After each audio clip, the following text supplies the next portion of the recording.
Hello मेरे प्यारे बच्चों, कैसे हैं आप सब। आई होप आप सब अच्छे होंगे। आपकी स्टडीज बहुत ही जबरदस्त चल रही होगी। मेरा नाम है इंजमाम खान। स्वागत करता हूं आपका हमारे शानदार यूट्यूब प्लेटफॉर्म जिसका नाम है एफएमआई करियर इंस्टीट्यूट। जैसा कि बच्चों आपको पता है कि क्लास 12 बिजनेस स्टडीज का चैप्टर नंबर 2 हमने स्टार्ट कर दिया था, जिसका नाम था प्रिंसिपल्स ऑफ मैनेजमेंट। और एक बार फटाफट से हम देख लेते हैं कि इसमें हमने अभी चीजें क्या क्या पढ़ ली थी। देखिए, हमने प्रिंसिपल्स ऑफ मैनेजमेंट का मतलब समझा था कि प्रिंसिपल्स जो होते हैं मैनेजमेंट के, these are the guidelines, they are not providing the readymade solution for any problem. Features क्या क्या होते हैं प्रिंसिपल्स ऑफ मैनेजमेंट के, इंपॉर्टेंस क्या क्या होते हैं। और लास्ट क्लास में हमने हेनरी फ्यूल के प्रिंसिपल्स को बहुत अच्छी तरीके से समझा था, जिसमें हमने 14 प्रिंसिपल्स के बारे में बातचीत करी थी।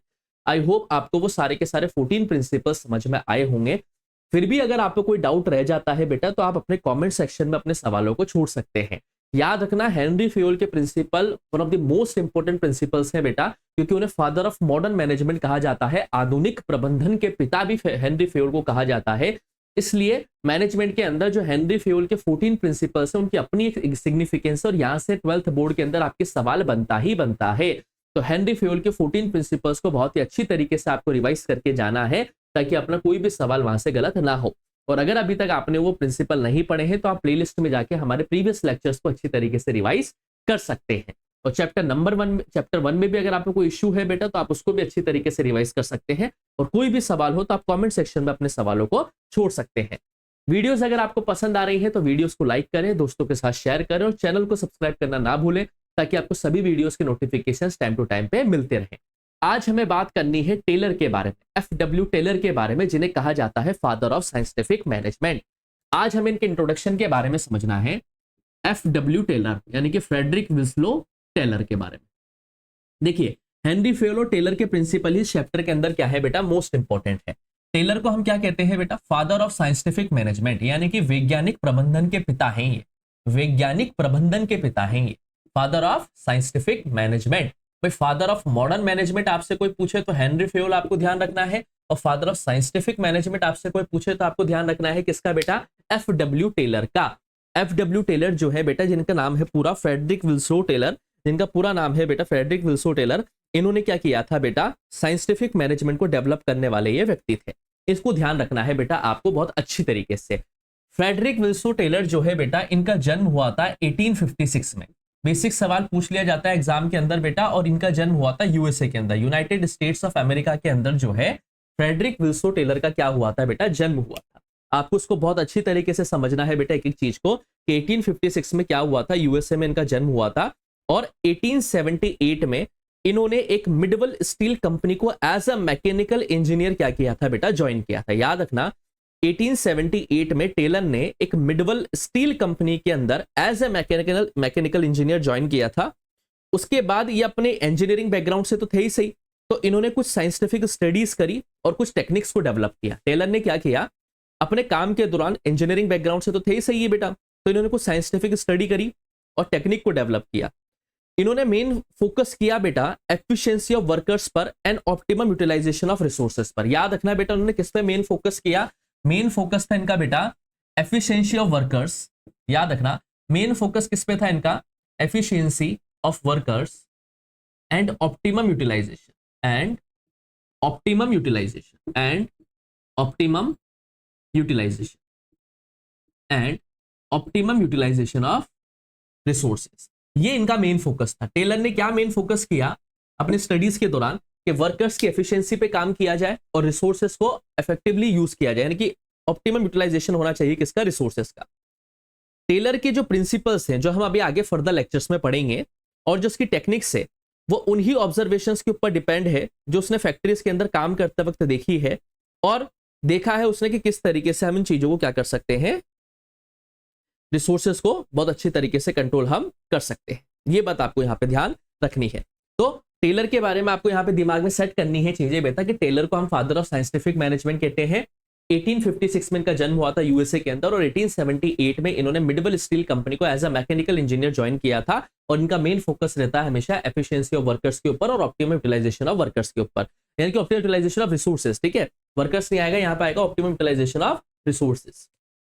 रिसोर्सेज का ऑप्टिमम यूटिलाइजेशन करने पे फोकस किया था बेटा किसने, एफडब्ल्यू टेलर ने। ये चीज आपको यहाँ पर अच्छी तरीके से दिमाग में अपने सेट करनी है। ठीक है।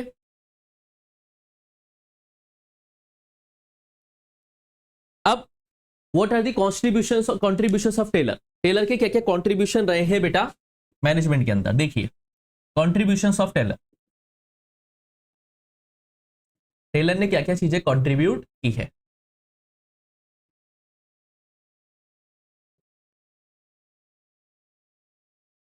लिखिए बेटा मेरे साथ कि टेलर के क्या क्या कॉन्ट्रीब्यूशंस रहे हैं।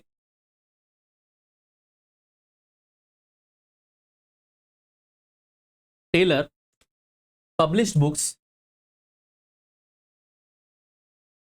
And research papers, books publish करी है इन्होंने और रिसर्च पेपर्स भी करे हैं। Taylor published book and research papers, Taylor published books and research papers explaining his explaining his explaining his scientific view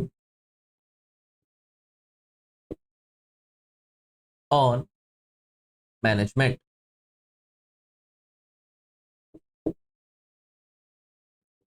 Taylor publish books and research papers explaining his scientific view on management. Taylor ने जो क्या किया है बेटा, books publish करी है और research papers publish किए हैं जिसमें वो अपने साइंटिफिक व्यूज को एक्सप्लेन कर रहे हैं मैनेजमेंट के अकॉर्डिंग। ठीक है, इन्होंने एक बुक पब्लिश करी थी, इसका नाम था बेटा शॉप मैनेजमेंट। ठीक है, एक पीस रीड सिस्टम और एक प्रिंसिपल्स ऑफ साइंटिफिक मैनेजमेंट, ये कुछ इंपॉर्टेंट चीजें हैं बेटा जो इन्होंने पब्लिश करी थी, जैसे कि piece read system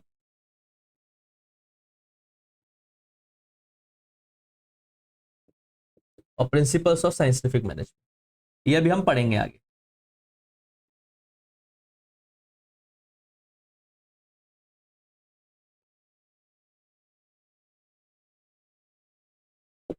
piece rate system इन्होंने पब्लिश करी है, प्रिंसिपल्स ऑफ साइंटिफिक मैनेजमेंट जो है वो भी क्या किया है बेटा टेलर ने पब्लिश किया है, और शॉप मैनेजमेंट भी क्या किया है इन्होंने पब्लिश किया है। इन्होंने साइंटिफिक मेथड्स को अपनाया है बेटा मैनेजमेंट से रिलेटेड प्रॉब्लम्स को सॉल्व करने के लिए, ये बात आपको यहाँ पे ध्यान अच्छी तरीके से रखनी है। अब सवाल ये निकल के आता है कि सर साइंटिफिक मैनेजमेंट का आखिर मतलब क्या है, what do you mean by this term scientific management. तो साइंटिफिक मैनेजमेंट का यहाँ पे मतलब है application of science for each and every element of management. क्या है बात बेटा, साइंटिफिक मैनेजमेंट का मतलब क्या है, एप्लीकेशन ऑफ साइंस, हर जगह पे साइंस को अप्लाइड करना, application of science for each and every element of management, for each and every element of management, for each and every element of management, application of science for each and every element of management, यानी कि हर एक element जो है management का वहां पे science के principles को अप्लाई करना। मतलब सिंपल लैंग्वेज में यहां पे ये कहना चाह रहे हैं कि साइंटिफिक टूल्स, साइंस के मेथड्स और साइंस की टेक्निक्स को ही क्या करना, इस्तेमाल करना, ताकि क्या किया जा सके बेटा, आउटपुट को इंक्रीज किया जा सके। किसको इंक्रीज किया जा सके बेटा, आउटपुट को इंक्रीज किया जा सके। साइंटिफिक मैनेजमेंट जो है मेन फोकस करता है replacement of role of thumb of science, that mean decision in the organisation should not be taken on the basis of wills and wishes of management.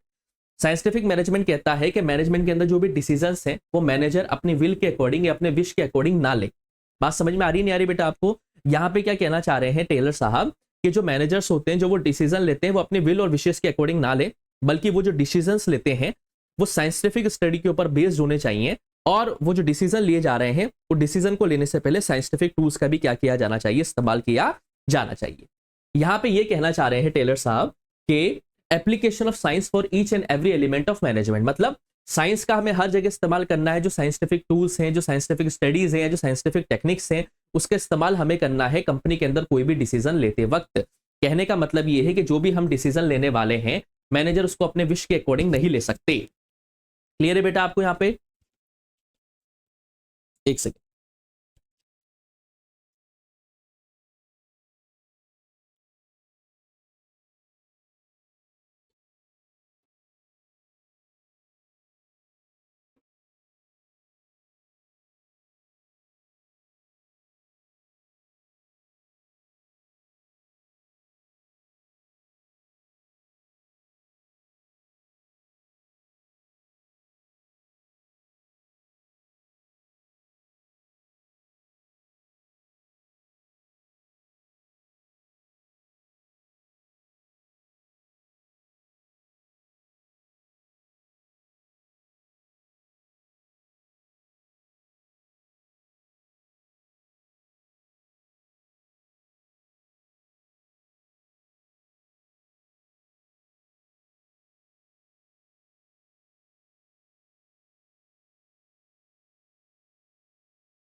हाँ बच्चों, तो क्लियर है आपको? यहाँ पे थोड़ा सा बेटा टेक्निकल ग्लिच हो रहा है, उस वजह से हमें आज थोड़ी क्लास यहीं पर ही एंड करनी पड़ेगी।